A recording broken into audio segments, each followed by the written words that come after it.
Hello, everybody.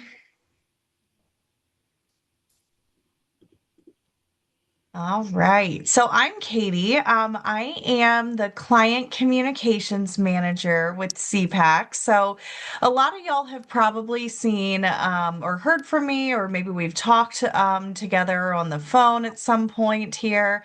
But I am the one that runs the inbox across socials in the email and meets with anybody that is interested in practice ownership and any of our programs. So I am happy if any of you end up wanting to chat on a personalized call after this.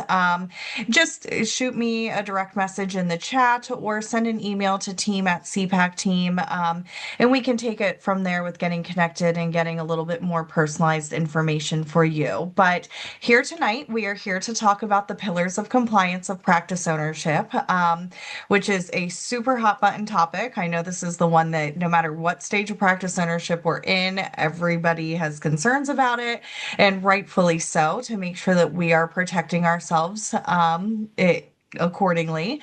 So I will hand it over to Catherine Werner, who is our practice ownership expert on the CPAC team. And we have Phoebe with us here tonight, who is our compliance expert, who will also be speaking on these topics. So I'll hand it over to you, ladies. And if anybody has any questions in the chat, feel free to hop in. Yeah, before we get started, oh, I'm Catherine, by the way. Before we get started, I'd love it if everybody would drop in the chats where you're at physically, like what state you're in, and then also what type of practice you're considering and what stage you're in. So if you're just thinking about it, you've already, started or in the beginning stages of starting, you've got a small practice, or maybe you've even got a bigger practice. We'd love to kind of know who we're speaking to so we can kind of make sure we're hitting the most important points. Let's see. Okay, we've got Tennessee. That's actually where I'm from. We've worked with practices in Tennessee. One that was a larger family practice that someone was purchasing, and a PA was purchasing, and then has since continue to grow the practice. So that's great. Definitely a doable state. We've got North Carolina, very PA friendly states. We've helped several people in North Carolina start their own practices. Georgia, we've actually worked with a psychiatry practice. We'll actually see a case study of a PA that started a psychiatry practice in Georgia. Awesome. California, dermatology and wellness. Excellent. Planning phases. Hi, Lauren. I'm excited to see you. We worked with Lauren in our practice building blueprint. North Carolina practice and psychiatry. Excellent. Oh, Maria. Hey, Maria. Maria was a student of mine several years ago. She's also here in Alabama. We've got Valentina, who I actually met with this week.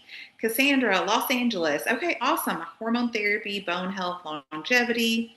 Um, yeah, North Carolina, Oklahoma. Very good. So we definitely have some niches or some overlap in wellness, psychiatry, and aesthetics and derm. So that's great. We'll definitely, there'll be information in there for you too.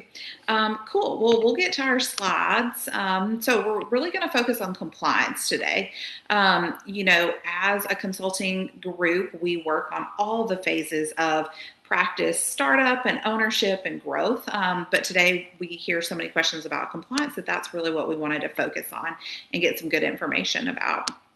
So just so you're aware, this meeting and webinar that we're doing today really is for anyone who's even thinking about practice ownership. So we're speaking to those. There's going to be points in here that are for those who are really just exploring and curious about ownership. We're speaking to the people who've already decided, you know that this is what you want, but you're just trying to figure out the right way to do it, to actually launch and get started, particularly while avoiding some costly mistakes. Or if you're already open, I know that some of you already have your practices.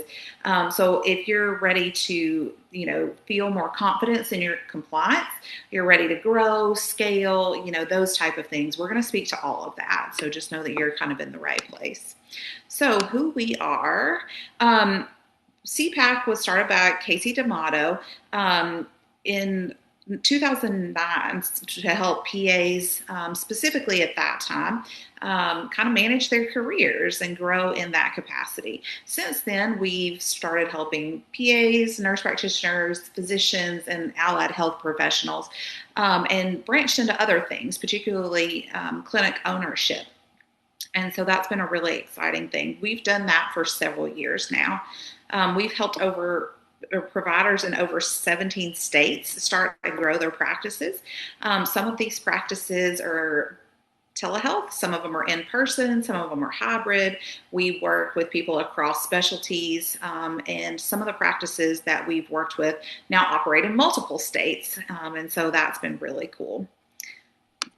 All right, so our team, we've already met Katie, who is our community relations director. So anytime you email, you call, set up your initial one-on-ones, Katie is the person that you're going to talk to. And she's a wealth of knowledge about our services, but also about practice ownership as well. She's been around for that enough that she knows an awful lot there. Myself, I am a practice owner. I started White Pine Mental Health and Wellness in 2019. Now we've grown to 3 states, and we have 2 other providers and are hiring the third. And I'm the senior consultant for practice ownership. So I really help people, again, who are interested in clinic ownership, have started their own clinics, or even growing their clinics to really map that out and do it well. Joining us today is going to be Phoebe Gutierrez. Oh, shoot, it says you're a PA. She's not. She's a compliance expert. I'll have to fix that. So she's our senior consultant for compliance, and she's really the expert on that. And I'll let her talk more about her expertise and then also get into the nitty gritty of compliance. And then Danielle Spathold. She's our senior consultant for salary and contracts. So if you're a PA that is employed or contracting with another company, Danielle's your expert for salary contract negotiations. And so she's got a wealth of knowledge there too.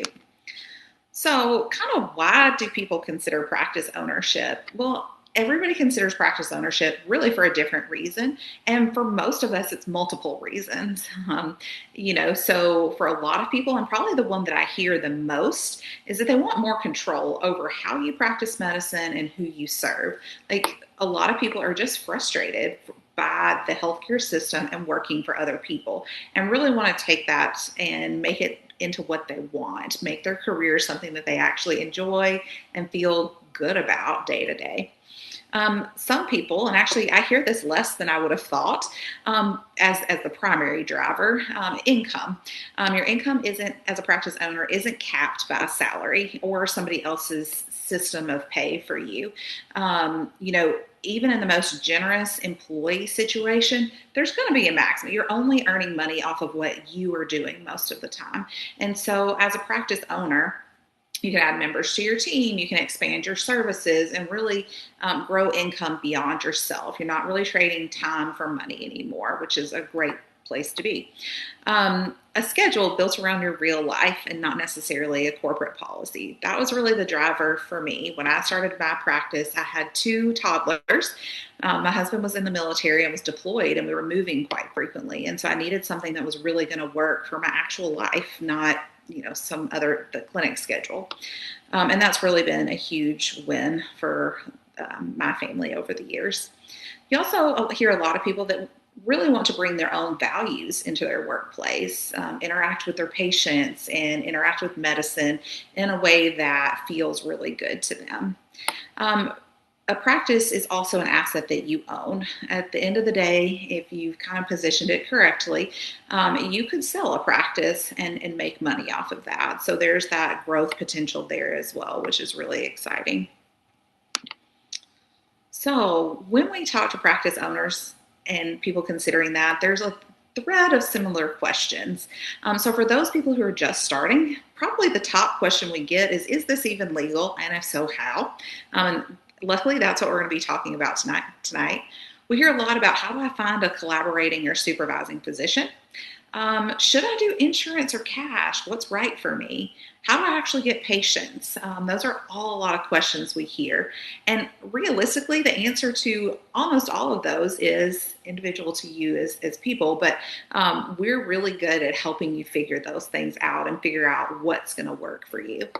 If you're already up and running, kind of the questions that we hear most frequently are, am I charging the right amount? Is there a way for me to maximize my income by adjusting my pricing structure? How do I grow without burning out? I mean, practice ownership is amazing, but anything can lead to burnout if we're not managing it and doing it in a way that is in alignment with who you are in your actual life.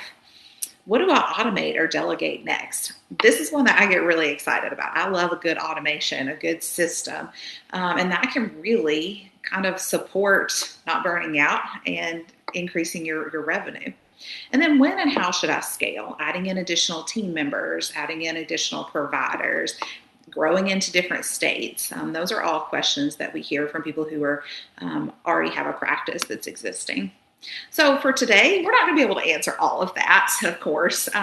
We can definitely schedule a time with Katie to see what of our services might help you answer those questions. But today, we're really going to focus on compliance.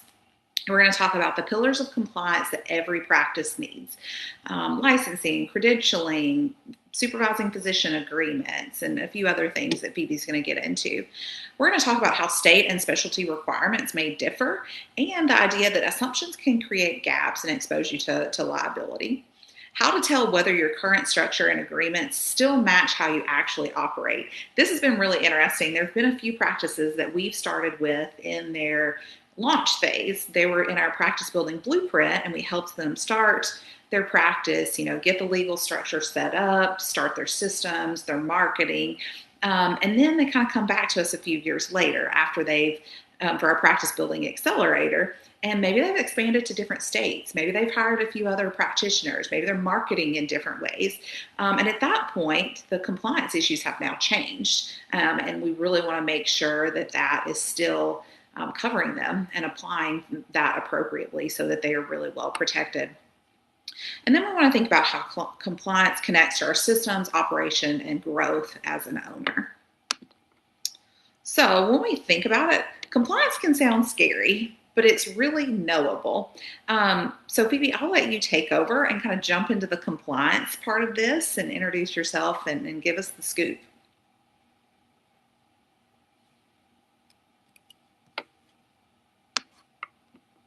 Oh, Phoebe, you're still on mute.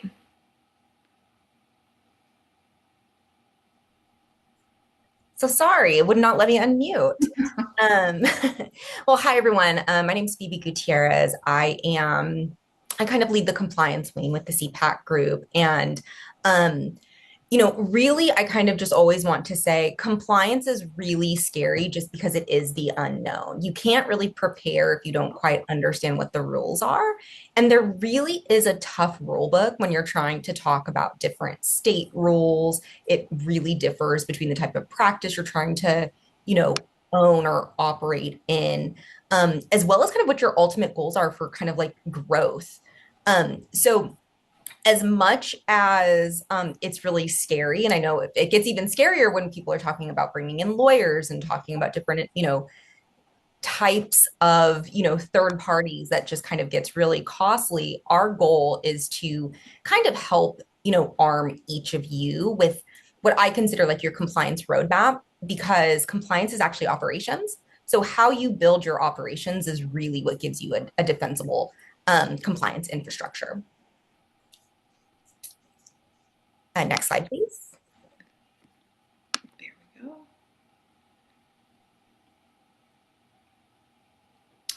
So, as mentioned, my whole career has all been in compliance. So I've been in healthcare for about, let's say, 16, 17 years at this point. And 12 of those years, I was a regulator. So I worked for the California State Department of Health. And really, my job there was to protect patients and to kind of guide and enforce how health plans were operating in the state of California. And that actually went all the way down to private practices that were in those networks. And, most of my career, whether it was enforcing the rules, or on the flip side, working in digital health, telemedicine, and now private practice consulting, really helping people understand what these policies are, how you can make sure you're building your operations the right way. And then ultimately, as gives you enough room to where you can scale confidently, and sleep at night.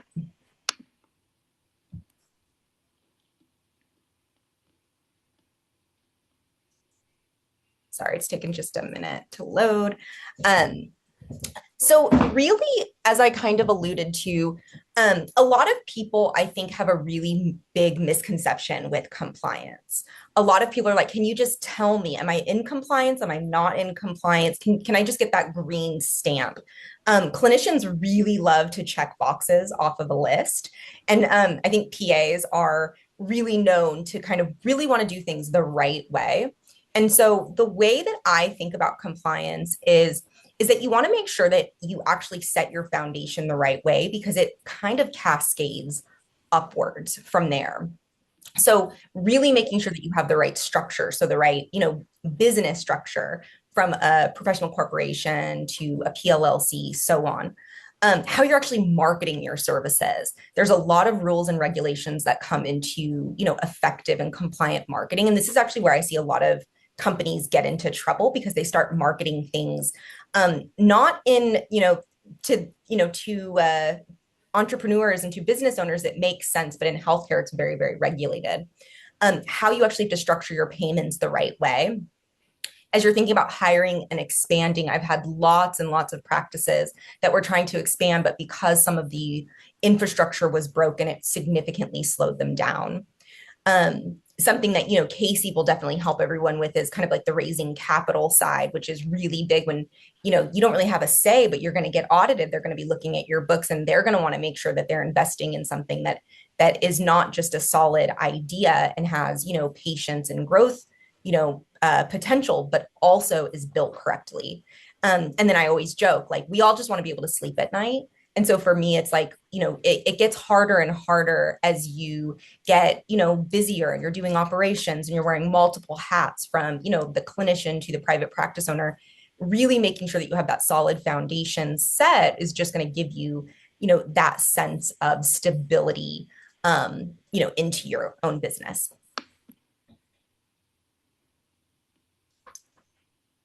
So the way I think about compliance is, as much as I'm sure you guys have all seen companies that market like, we offer you compliance, or we will give you a compliant operation. And those companies really kind of make me laugh, because it is really impossible to say that at scale. There's so many nuances and caveats that ultimately are going to depend on each of you, and what your vision is, what your goals are, what your clinical licensure is, the states you're operating in, the services you want to provide, whether you're doing telemedicine or brick and mortar, if you're accepting insurance or trying to do cash pay. There's so many, and this is just some of them. It gets even more as you get into some states, call out other, specific requirements when we're talking about collaborating physician services, or kind of like the physician ownership side. So the big thing that we'll want to work with each of you on is making sure that when we do start to build out your compliance roadmap, that we have a full understanding of what you're trying to do, the services you're trying to offer, so that we can help you make the right decisions. Because a person who is doing an insurance practice versus a cash pay practice, I'm going to give very different advice, because there's kind of different rule books. So you just always want to think about that when, we're structuring your plan. And as I said, compliance is your operations. So it's not so much as something that you do once and you're done. It is every single day. So I always like to joke, it's not that like you just get a driver's license and you're like, okay, I'm compliant, I just have a driver's license, right? Like, no, every day you have to choose to go the speed limit, to put your seatbelt on, and to abide by the rules. And that is how it is when you own your own practice.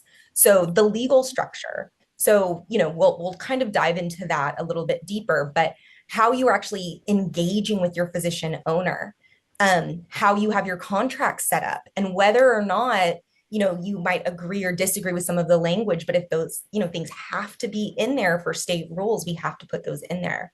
How you continuously market the right way, making sure you have all your documentation in order. And then, of course, kind of like the advisory aspect. Are you reporting adverse events? Are you looping in the physician? And all of this protects your practice and ultimately reduces your risk.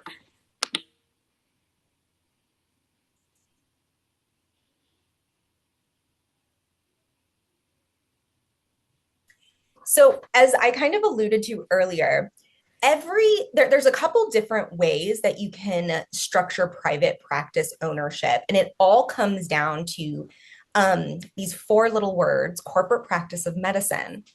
And that is kind of the overarching regulation that kind of says whether or not you can own your practice or if you need a physician partner.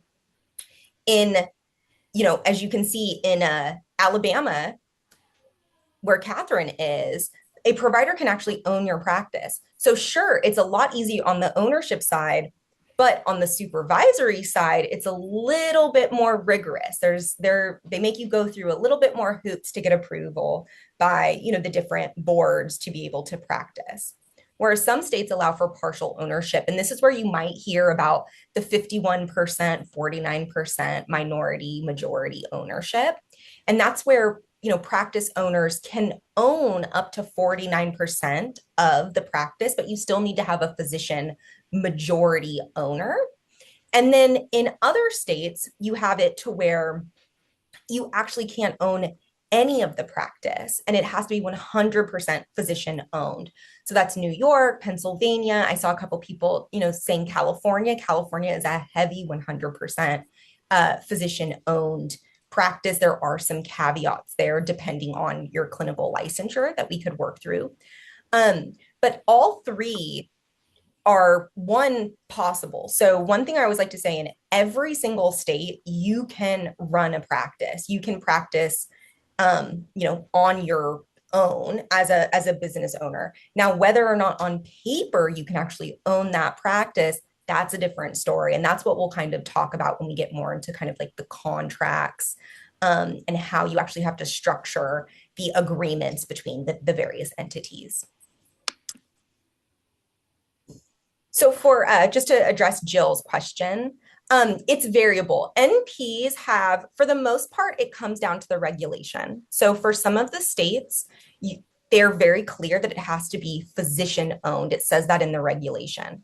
Other states might say clinician owned is acceptable, but then in other states, they might say, nurse practitioners can own and exclude PAs, or some states say PAs can own but exclude nurse practitioners. So it's very variable. At a high level, when we talk about corporate practice of medicine, the previous slide, that was kind of at a high level what the regulations say. But again, for each state, there might be some nuances dependent on your licensure type.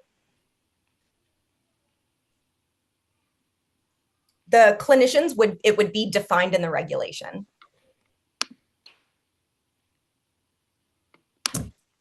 So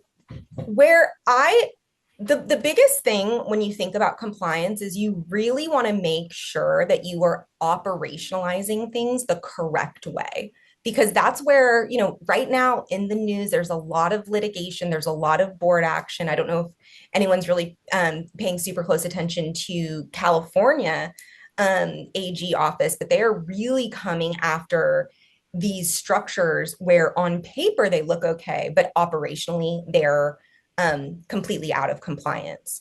So you really want to make sure that you're reading your contracts and you are operationalizing what it says that you're supposed to be. So, if the contract says one thing, but you actually aren't doing that. So if it says that you're supposed to meet with your physician once a month, but you're actually not, that's going to be pretty problematic in the event that you get audited. When it comes time to kind of like your marketing claims. So, testimonials, that's really where this comes into play. You want to make sure that everything that you're marketing is accurate, is research based, is very, very, very clear, because as a clinician owner, you have a lot more scrutiny on what you say, because you are, it's a professional service.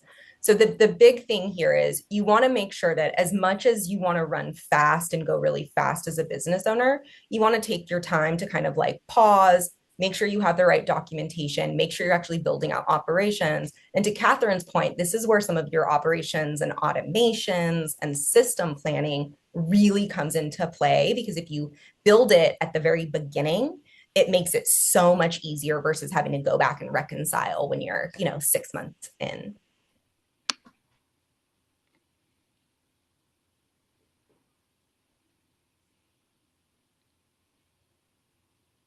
And then Catherine, do you want to take this one? Sure. Yeah. So we'll give an example of an actual practice owner that we worked with and kind of her journey with compliance. So Amy came to us wanting to start a longevity focused practice. So GLP-1s and hormones mainly. She lived in Pennsylvania and had a lot of contacts there, and marketing in there was going to be her best option. So sometimes we'll talk to people about, potentially starting in a different state than they live. But that gets a lot harder with marketing if you're not there to actually make the contacts and drop off the materials and things like that. So for her, it really made sense to launch in Pennsylvania where she lived. So we kind of initially worked to kind of clarify her vision. There's also, because of marketing, and compliance issues, we want to be careful with GLP-1s and hormones and the things we're saying and how we're presenting that, and even like what pharmacies we're using. And so we kind of really spent a lot of time clarifying her vision before we did a whole lot, honestly. And then Phoebe worked with her to set up that, like I said, there's no PA ownership in Pennsylvania. So Phoebe worked with her to set up that MSO, the Medical Services Organization, that would make this all compliant. Amy owned the MSO, the physician owned the practice, and contracts were set up to make that work in a way that was feasible for Amy to provide the services while owning the MSO.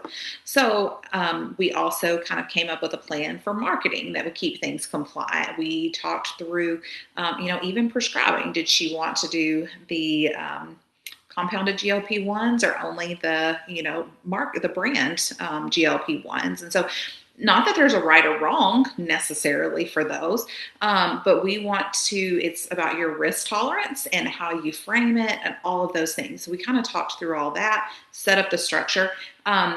We also needed to find a physician that could do both the supervising and the legal compliance piece of it that was open to that. So Phoebe worked with her to find a supervising physician who really fit her practice.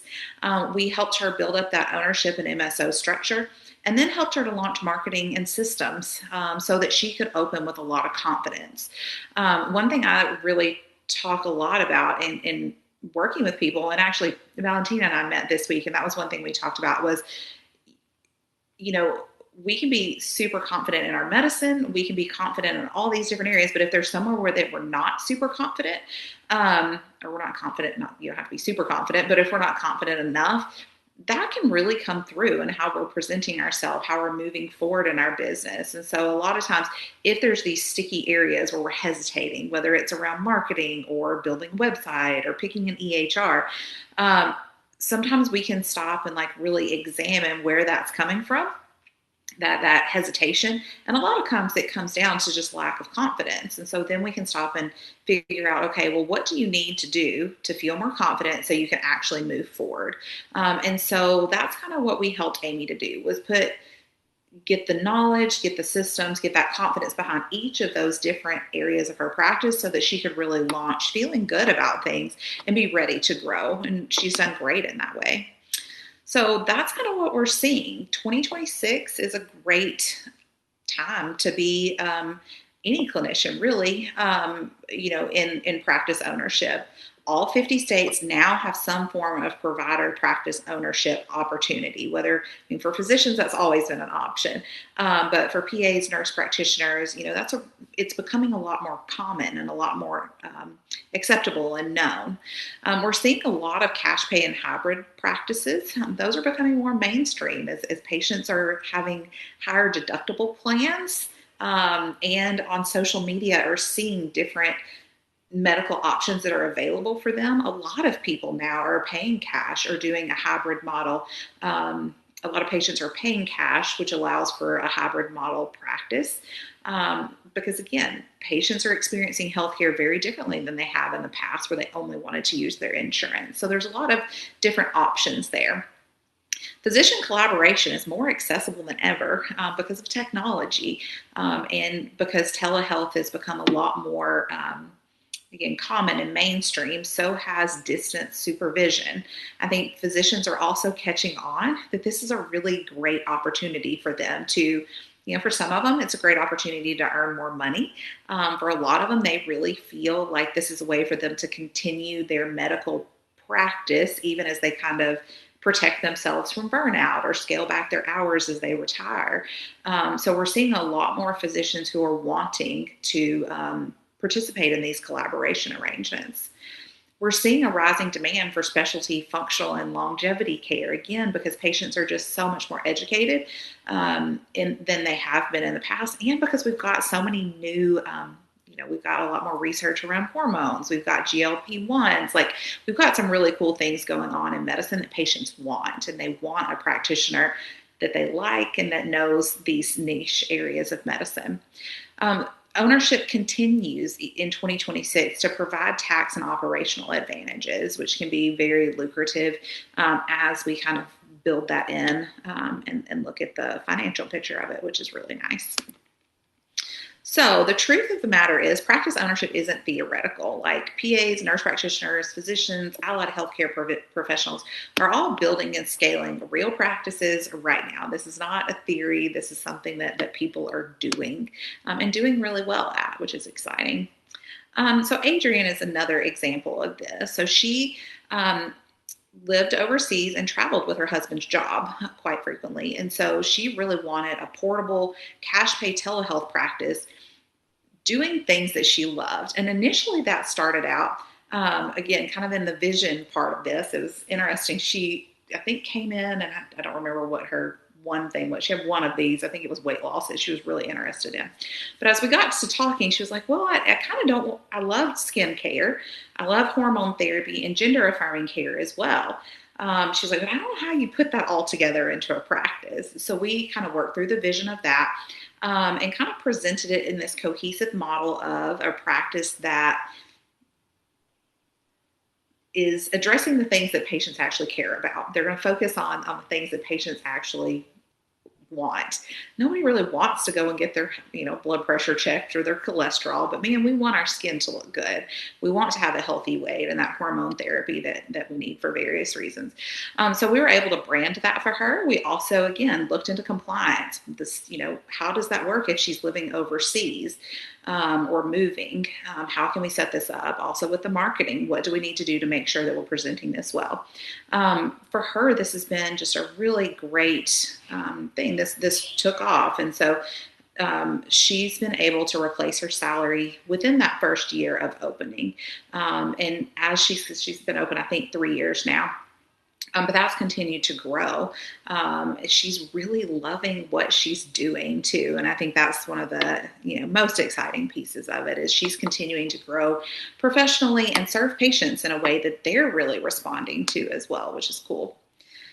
So what we see is, we've got you guys here because you're interested. We kind of see that there's really 3 different stages where people kind of get stuck. So if you're exploring, people are kind of thinking, is ownership realistic for me? Maybe feeling overwhelmed about where to begin. We hear a lot about that analysis paralysis, doing all that research for months and months without actually making a whole lot of progress. We have some patients that come in decided, they know this is what they're doing, but they're confused about the best way to go about it. Or they want, to expedite that process and make it as quick and easy as possible. Some people are afraid of costly legal or financial missteps, or maybe people just don't want to do it alone or do it in the wrong order. That gets a lot of people kind of in the hiccups of how do I need to do this? We also have practices that are already open who kind of get stuck because they're working harder for the same income that they could have made working for somebody else. They're very often becomes that point where you're making the same salary that you did at your previous job, but now you also have the admin task totally overcomable, but it's a place where people can kind of hang out for a while if we're not careful and don't have the right support. Some people are unsure of what to delegate or automate or how to do that well. Or maybe their growth is just plateaued and they're maybe starting to feel some burnout and not enjoying it as much. And again, those are all things that we can work through. So for those of you who are here, I'd love for you to take a minute and kind of figure out which of those stages you're in. Maybe you're in the exploring phase or the launch phase or the scale phase. I'd love for each of you, if you can. Oh, we've got Megan who's decided, Cassandra who's decided. Lauren, I mean, I know Lauren, we've worked together and she's already open. So I'm really excited. We've got a lot of people who are decided here. That's awesome. So we have programs and we've got support for each of those stages. So I know we don't have anybody here who specifically stated they were in the explore phase, but if you are, or maybe people who are watching it on the replay, we've got the Practice Launch Lab. This is like a self-paced curriculum that's fairly short, and it kind of walks you through the pros and the cons and kind of talks you through some of the places where people do get a little bit stuck, or those decision points. And then we have a meeting together that we can kind of talk through that with. For those who have decided and know this is what they want, we've got our practice building blueprint. This is a structured program. Some of it's materials, and the materials are very comprehensive and walk you through step by step exactly what you need to do. But then we follow that up with support. For some people, that means a meeting with Phoebe to discuss compliance. For some people, it's one-on-ones with me, and other people, there's group meetings twice a month that we can really talk through all of that and make sure that you're getting your questions answered, you're moving in the right direction, and that you're feeling really confident about what you're doing. For those that have already opened or in that scale phase, we've got our Practice Building Accelerator. This is a group coaching program where we really focus on implementing things that are going to help grow your revenue, scale, and also keep you from that burnout that we really don't want to get into. We want you to enjoy this. Like, that's the whole point of owning a practice. So Denise is a great example of somebody who's kind of worked through these stages with us. So she was she's very much still is. She's a psychiatric PA who came to us wanting flexibility, but also income growth. She didn't want that ceiling of a salary. She felt like, hey, I'm showing up, I'm doing an excellent job for my patients, and I want to be compensated accordingly. So we worked through the blueprint, and she was a model, participant, did everything, showed up to all the meetings. And within a few months, she was able to start seeing her patients, and within a year she had replaced her full-time salary. But the cool part about that, replacing your full-time salary within a year is amazing, but the even cooler part, I think, is that she was doing it while seeing 5 to 12 patients a day, 4 days a week, and also traveling. And those, gosh, you just can't put a price on being able to show up for 5 to 12 patients, really do a great job for them, also protect yourself, and have that time to travel and do the things that you love. So that was kind of her start. She kind of came back for our Practice Building Accelerator. And in that period, we really initially, and then this is where I start with a lot of people in this phase, as we look at revenue, where can we make small tweaks to get you more money? One, because money is nice, but also because with that money, that gives you the flexibility to do the other things, set up additional systems, hire maybe an assistant, simplify your operations. And so for her, by making those small tweaks that really grew her revenue fairly quickly and significantly. With that, she's been able to hire a virtual assistant and now has a plan to hire another provider. And that, is really moving things forward for her. So those are, we've given you some case studies. Our specific, our alumni, we have a lot of people that we've worked with over the years. But so what we see for some of these people is over $200,000 in their take-home pay within 18 months of opening. Has been a lot of people that we've worked with. We've had some providers that are able to start their practice with less than $5,000. That's not everybody. We definitely work with people who want to go bigger than that. But we can really keep those costs down for people who want to start with a really lean startup. We've seen people launch their practices within 60 to 90 days in some of these more friendly states. Again, that's not always the case, but that's an example of what we can do. We have people that work 9 to 3 while their kids are in school and still have a full practice that's generating these impressive incomes. We've have been able to accelerate the time that it takes for them to hire support staff or other providers to 1 to 2 years instead of much longer than that. And we've seen people who within a few months have expanded their services or grown into other states.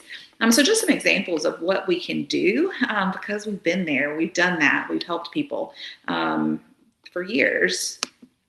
So if this is something you're interested in, we would love to have a conversation with you. Katie is your person. You can schedule a free 30-minute call with her to kind of figure out where you're at in your practice journey and how we can support you. What's the right thing for you. And so Katie's got her email on there. That's a great starting spot, but she's also got our phone number on here. You're welcome to text her. We know that a lot of people have a lot going on in their email boxes, and sometimes text is the best way to go about that. So that's definitely an option to reach out to her as well. Oh, sorry, Katie, I told you I was going to let you do that slide, but you can follow it up with um, what it is that you do in your call and how people can reach you. Yes, absolutely. No worries, Catherine there. So yeah, I got don't excited. hesitate to, I'll also drop my actual strategy call booking link in the chat. So check that out if you want to just discuss, your practice idea, hash it out, with somebody that has been talking to providers launching their practices for years now. More than happy to do that, to be a sounding board for you. And if you have any questions, for our team about our programs, about any of our next steps, happy to discuss that also. But even if you just want a sounding board, feel free to grab a time slot with me or text me. That also works too. If you're not, if you just want to have a quick text exchange and chat about your practice, I'll drop my phone number and the discovery call link in the chat here so that you can grab a time slot and we can connect, and happy to do so. And then I think that we'll be able to move into some Q&A here for a few minutes that we have left. So if anybody wants to or has any questions, feel free to drop it in the chat.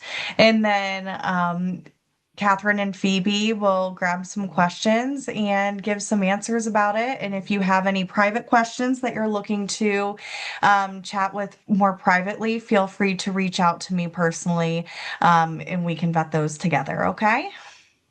All right. See Yeah, if I we know get we've any gone over questions a here. lot, and certainly we're not able to answer all the nuances. Like Phoebe said, it's very state specific. It's very specific to your own situation, but definitely wanted to give you guys some things to think about and kind of how we approach the idea of compliance. And how we kind of approach practice ownership too. So yeah, if you've got any questions, we can certainly, kind of do our best to answer that, whether it's about compliance or anything else really practice related. I mean, we definitely want the compliance things. Those are our kind of focus today, especially since Phoebe's here with us and can answer those. But if you've got any other questions, we can look into that too. So Cassandra talked about opting out of Medicare as a cash pay practice. Phoebe, I mean, I've got some thoughts on that, but Phoebe, you can definitely take that one if that's good with you. Sure, sure. Yeah. I mean, it's so basically, if you're a cash pay practice, you are supposed to be opting out of Medicare. The main purpose of this is because there is a potential, there's regulation called balance billing that is not allowed if you're participating in Medicare or Medicaid. But really, the idea is that for anybody who is in, Medicare eligible or enrolled in Medicare, you technically have to bill Medicare for those services and you cannot ask them for cash. So the way that it's supposed to work is it's kind of like an honor system.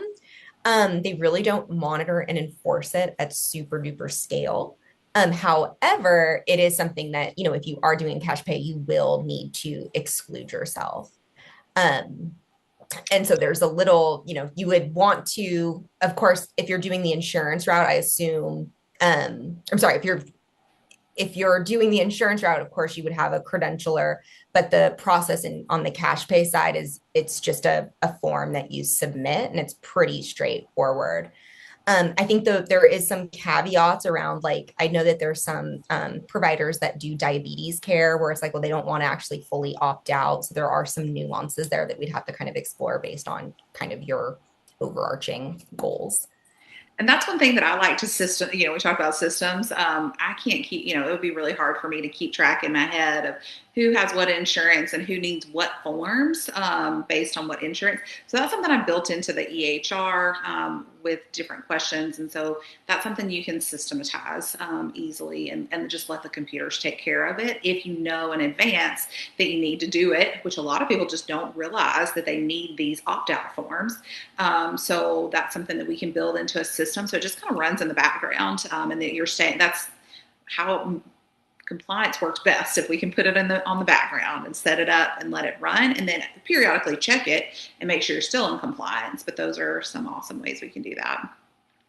Yeah, and I can jump into Megan's question. So, the interesting thing with corporate practice of medicine and ownership truly is you can ask 10 lawyers and you're going to get 10 opinions.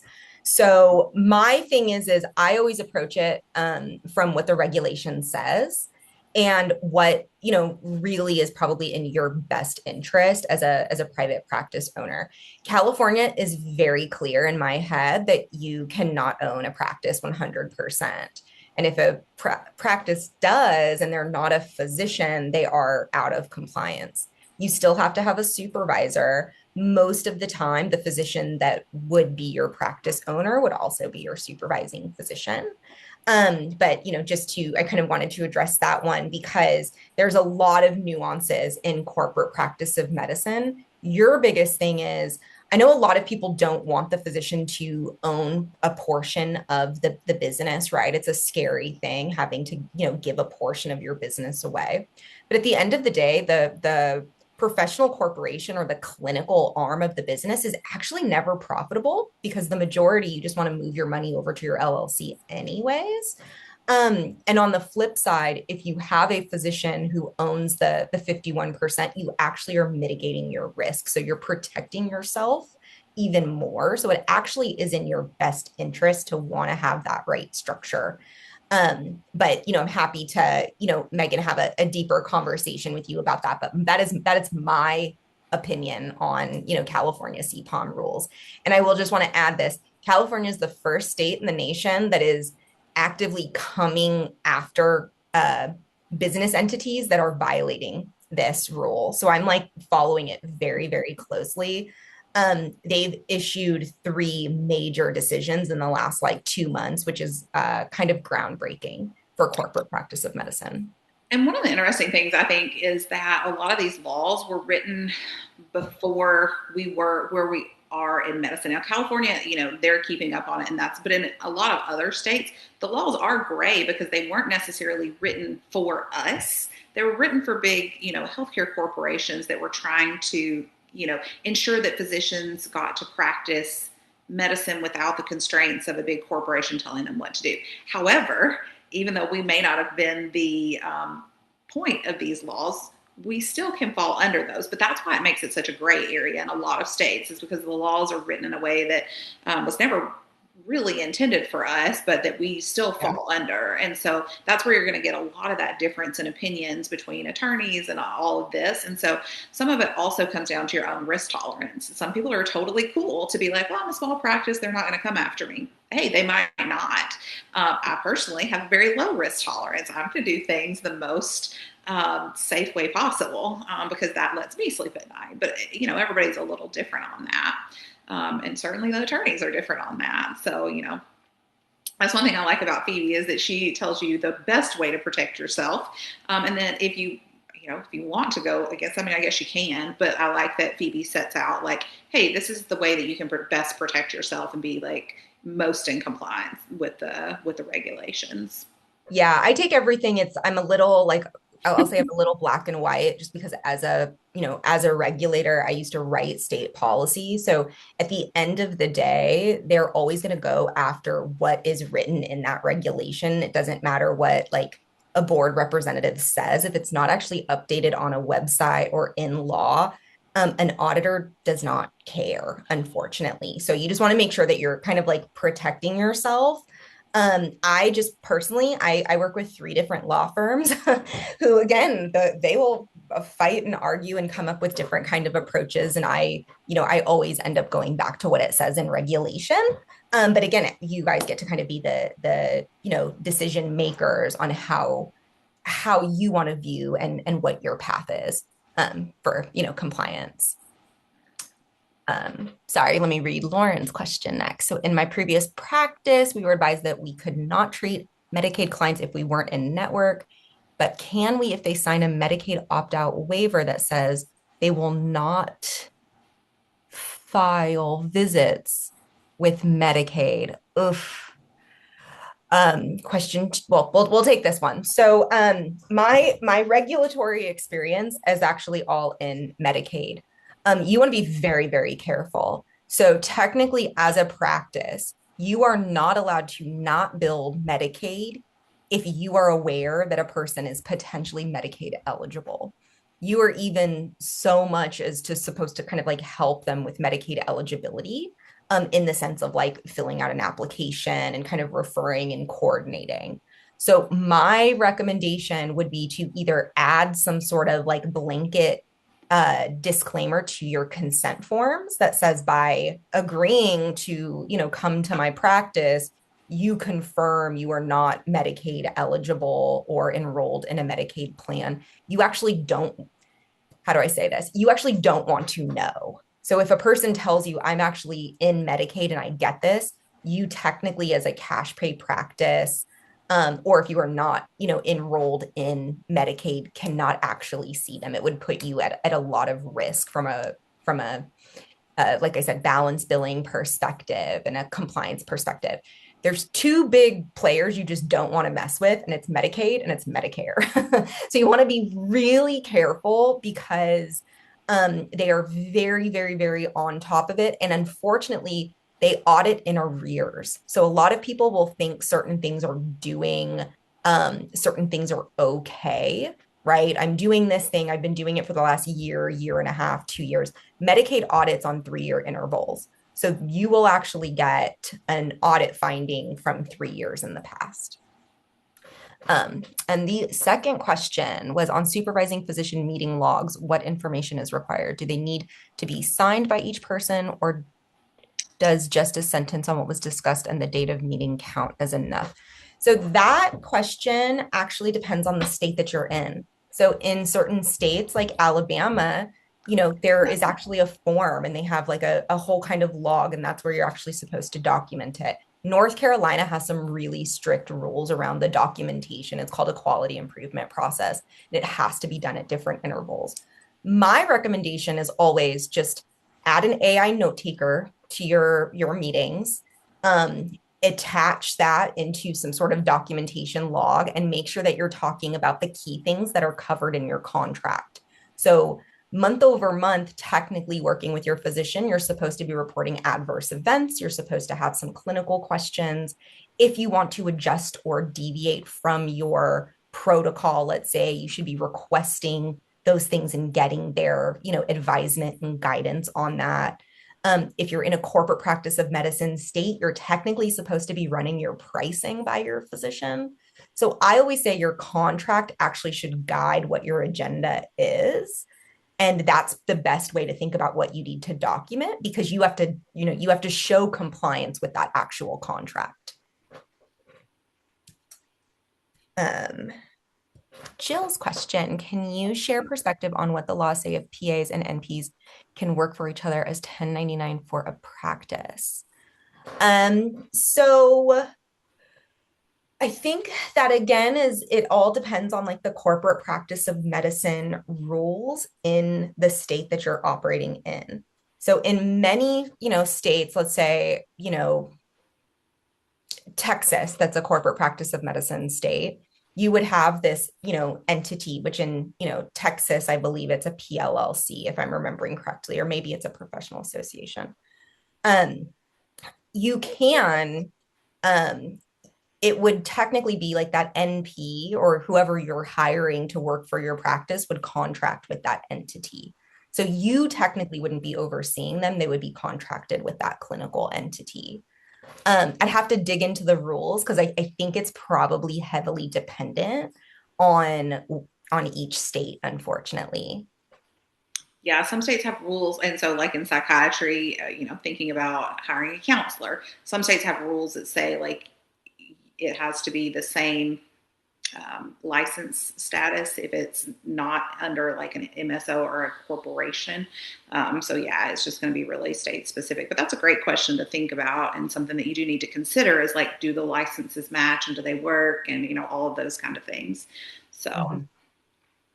yeah, lots to think about for sure. And that's definitely a lot of things that we can help people with. And why we love having a compliance person on our team is because, if you don't know what you're looking for, you could easily miss things. And so having that there, especially as you start your practice and having the big things to think about before you kind of set up your systems around assumptions that may not be true, can really save you a lot of time and energy and even money in the future too. So Yeah. our goal is really to help you do things the right way, do things in a way that really serves you as an individual, and then your practice is an individual practice.